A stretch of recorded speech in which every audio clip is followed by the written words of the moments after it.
जब 1946 में ब्रिटिशर्स ने गांधी जी और कांग्रेस पार्टी से बातचीत शुरू की, ये एक नया मौका था, लेकिन इसके लिए गांधी जी को नए संविधान और स्ट्रैटेजी की जरूरत थी।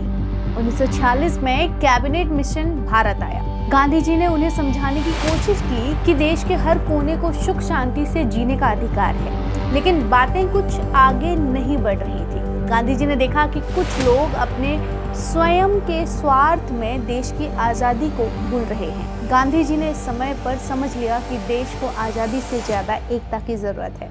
उन्होंने कम्युनल हार्मोनी के लिए सब कुछ किया और लोगों को एक साथ लाने की कोशिश की। ये वक्त था जब गांधी जी ने अपनी पूरी ताकत झोंक दी ताकि देश की आज़ादी एकदम सही दिशा में हो और देश एक साथ एकजुट होकर रहे।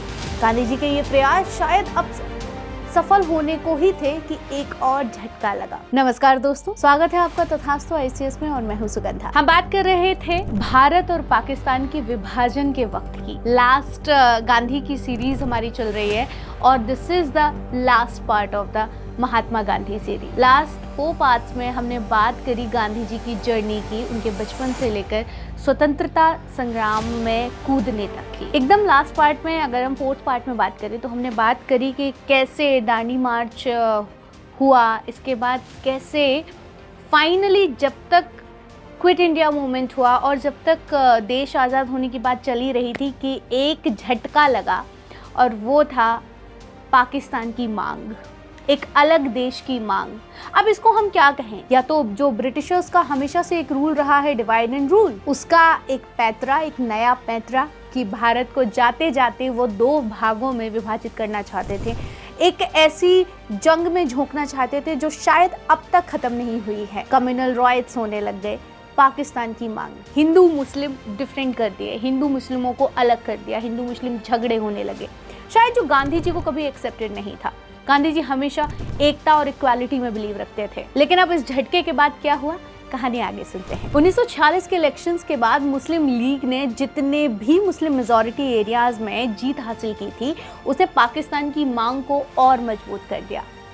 ब्रिटिश सरकार भी इस मुद्दे से तंग आ गई थी। वाइसरॉय लॉर्ड माउंटबेटन ने 3 जून 1947 को माउंटबेटन प्लान की घोषणा की, जिसमें भारत का विभाजन और अलग पाकिस्तान बनने का फैसला था। कांग्रेस के नेता गांधी जी, नेहरू जी और पटेल और भी बहुत सारे नेता मजबूरन इस फैसले को मान गए, क्योंकि उन्होंने देखा कि अगर पाकिस्तान नहीं बनेगा तो भारत में सिविल वॉर हो सकता था। जिन्ना के पाकिस्तान की मांग ने भारत की राजनीति में एक ऐसा मोड़ दे दिया जहां से वापस जाना मुश्किल था। 1940 में जिन्ना ने लाहौर रिजोल्यूशन में मुस्लिम मेजॉरिटी एरियाज के लिए एक अलग देश की मांग रख दी थी। इस मांग के बाद जो घटनाएं हुई, उन्होंने सिर्फ भारत को नहीं बल्कि पूरे इंडियन सबकॉन्टिनेंट को हमेशा के लिए बदल कर रख दिया। जिन्ना का कहना था कि हिंदूज और मुस्लिम एक साथ एक देश में नहीं रह सकते। गांधी जी ने इस मांग का विरोध किया। उन्होंने हमेशा एक यूनाइटेड भारत का सपना देखा था, लेकिन उन्होंने देखा कि राजनीतिक टक्कर और कम्युनल टेंशन्स भारत को तोड़ने की दिशा में बढ़ रहे हैं, इसीलिए उन्होंने इस चीज को एक्सेप्ट किया।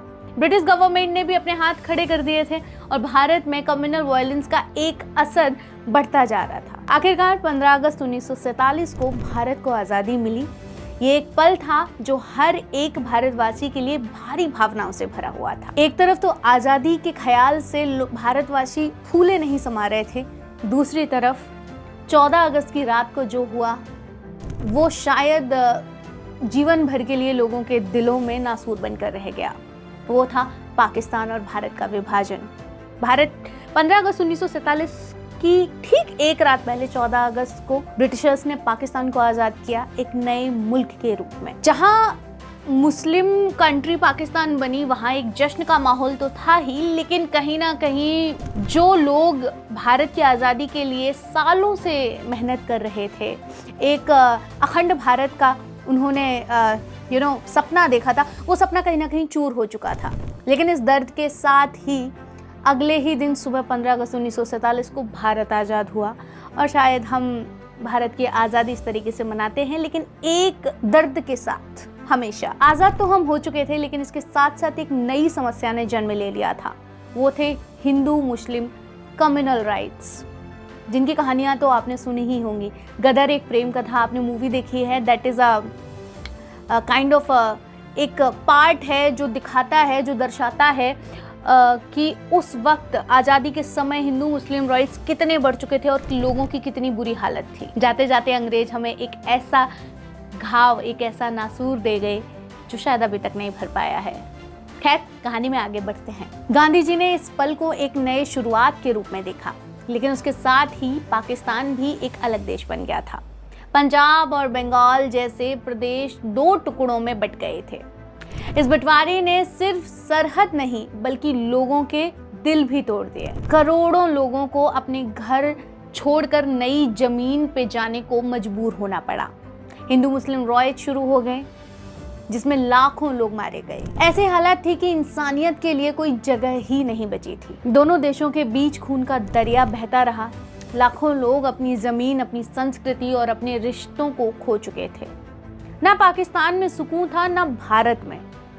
बस शायद सुकून था तो उन राजनेताओं के घर में जो अपनी रोटी सेक रहे थे। जहां पाकिस्तान की नई राज्य व्यवस्था तय हो रही थी, भारत को नए संविधान की तलाश थी। पार्टीशन के बाद ढूंढते हुए गांधी जी ने देखा कि देश का हर कोना असुरक्षित है।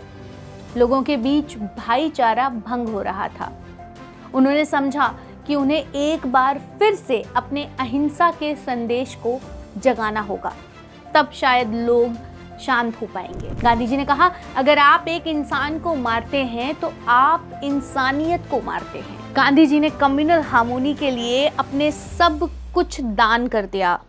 उन्होंने हर जगह जाकर लोगों से संवाद किया, उन्हें समझाया कि एक दूसरे से नफरत नहीं बल्कि प्रेम से रहना जरूरी है। वो बात अलग है कि हमारा पार्टीशन हो चुका है, लेकिन फिर भी हमें इंसानियत नहीं खोनी चाहिए। गांधी जी इस विभाजन से अंदर से बहुत टूट चुके थे। उन्होंने हमेशा हिंदू और मुस्लिम एकता की बात की थी, लेकिन अब भारत दो टुकड़ों में बंट चुका था। उन्होंने दंगे रोकने के लिए अपने जीवन के अंतिम दिन तक उपवास किया, लेकिन देश में कम्युनल वायलेंस कम होने का नाम ही नहीं ले रहा था। ये वक्त था जब गांधी जी ने समझाया कि इंसानियत की रक्षा के लिए उन्हें अपने डर का सामना करना होगा। हर व्यक्ति को आगे आना होगा। गांधी जी ने एक बार फिर से अपनी अहिंसा की शक्ति का इस्तेमाल किया। उन्होंने कहा, मैं तब तक खाना नहीं खाऊंगा जब तक ये हिंसा बंद नहीं होती। उनकी ये फास्ट समाज को जागृत करने का एक तरीका बन गया। लोगों ने उनकी बातें सुनी और समझा कि ये उन्हें समर्थन करने का एक समय है, हमारे देश को समर्थन करने का एक समय है। इसलिए कुछ हद तक रॉयट्स को कंट्रोल भी किया गया। लेकिन फिर एक ऐसा दिन आया जिस दिन फिर से भारत के लोगों के पैरों के तले से जमीन खिसक गई। वो दिन था 30 जनवरी 1948 को, जब गांधी जी दिल्ली में एक प्रार्थना सभा के लिए गए हुए थे। उसी शाम नाथूराम गोडसे, उन्होंने गांधी जी को 3 गोली मारकर उनकी हत्या कर दी। नाथूराम गोडसे का मानना था कि गांधी जी मुस्लिमों को सपोर्ट कर रहे हैं। गांधी जी जैसे ही गिरे, उनके अंतिम शब्द थे, हे राम। गांधी जी की मृत्यु ने देश को झकझोर कर रख दिया था। उनकी मृत्यु के बाद भारत में एक दर्दनाक शोक की लहर थी। लोगों ने अपने बापू को खो दिया था। गांधी जी का हत्याकांड इस बात का प्रमाण था कि देश में अब भी कम्युनल हेट्रेड जिंदा था। विभाजन के बाद भारत और पाकिस्तान दोनों अलग राज्य बन गए, लेकिन उनके बीच के रिश्तों में कभी विश्वास का पल नहीं बन पाया। पाकिस्तान का राज्य व्यवस्था मुस्लिम लीग के हाथों में थी और वहां पर डेमोक्रेसी को कायम रखना मुश्किल हो गया। वहीं भारत ने अपने नए संविधान को अपनाकर एक सेक्युलर राष्ट्र की स्थापना की। लेकिन दोनों देशों में हिंसा और नफरत के घटक पड़ चुके थे। भारत में रिफ्यूजीज की बढ़ती संख्या एक समस्या थी और पाकिस्तान में नया देश बनाने की चुनौतियां। गांधी जी के सपने का भारत बिखर चुका था, लेकिन उनका संदेश आज भी हमें शांति और एकता की राह दिखाता है। उन्होंने हमेशा समानता और अहिंसा की बात की थी और ये हमें याद ही रखना होगा। तो दोस्तों, ये थी महात्मा गांधी की कहानी, मोहनदास करमचंद की कहानी, एक ऐसे व्यक्ति की कहानी जिसने अपने जीवन को देश के लिए समर्पित कर दिया, जिसकी सोच शायद सबसे बहुत अलग थी। अहिंसा, और सत्य के मार्ग पर चलकर उन्होंने देश में बहुत बड़े बड़े आंदोलनों का नेतृत्व किया और देश के राष्ट्रपिता कहलाए। लेकिन उनकी मृत्यु का कारण कुछ भी रहा हो, गांधी जी का सम्मान आज भी लोगों के दिलों में जिंदा है। बात करें अगर गांधी जी की फिलॉसफी की, तो उनकी फिलॉसफी पर तो आप सभी ने मूवीज भी देखी होगी, लगे रहो मुन्ना भाई, सत्य और अहिंसा। दो गांधी जी ने एक ऐसे मूल मंत्र दिए हैं इस देश को, इस देश के नागरिकों को, जो शायद जीवन की उस ऊंचाइयों तक पहुंचाने में आपको मदद कर सकते हैं जहां एक बहुत महान व्यक्ति पहुंच सकता है। तो ऐसे थे हमारे प्यारे बापू, ऐसे थे हमारे राष्ट्रपिता महात्मा गांधी। तो इस वर्ष 2 अक्टूबर 2024 को हम गांधी जी की जन्म की 155वीं वर्षगांठ मना रहे हैं। 2 अक्टूबर 1869 को जन्मे गांधी एक बहुत ही महापुरुष हुए हैं। किसको पता था कि एक छोटे से काठियावाड़ी परिवार में जन्म लेने वाला मोहन एक दिन हम सबके लिए हमारे राष्ट्रपिता और बापू बनेंगे। आप सभी को बहुत बहुत गांधी जयंती की शुभकामनाएं। Thank you so much. Keep watching us, keep loving us.